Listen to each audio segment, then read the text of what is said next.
Buongiorno a tutti, oggi con Perle di Galateo andiamo a tavola.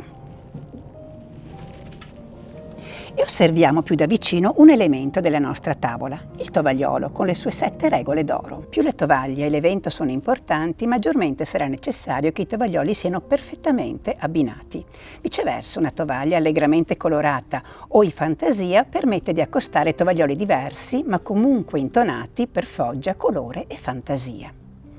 E ora esaminiamo da vicino le 7 regole d'oro del tovagliolo. Innanzitutto, nel preparare la tavola, noi metteremo il tovagliolo dalla parte sinistra del piatto e assolutamente non con le posate sopra, ma a lato delle posate.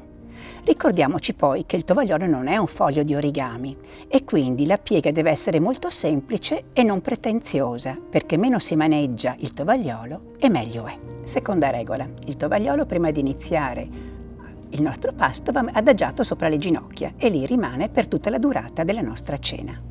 Terza regola: con il tovagliolo non si puliscono stoviglie o bicchieri.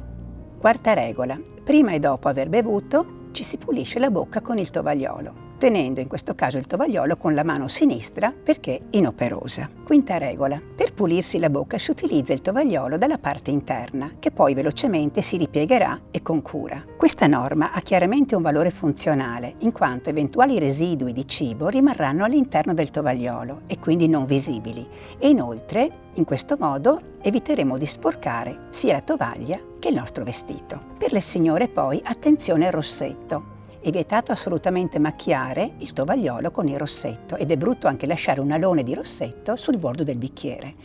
È un gesto quindi di grande cortesia per la signora togliersi il rossetto con un fazzolettino di carta prima di utilizzare il tovagliolo. Settima e ultima regoletta: il tovagliolo non deve essere mai e poi mai di carta. Ma vi faccio una domanda: secondo voi come si dà il via alla cena? Allora intanto diciamo subito che non si dice buon appetito, ma è proprio il tovagliolo il protagonista. Quindi la padrona di casa prenderà il tovagliolo, lo aprirà formando una sorta di rettangolo che poi appoggerà delicatamente sulle ginocchia.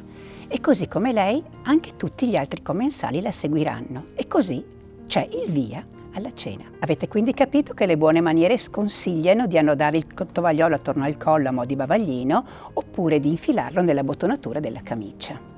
L'ultima domanda per oggi: ma dove mettiamo il tovagliolo se dobbiamo alzarci temporaneamente per un'emergenza da tavola?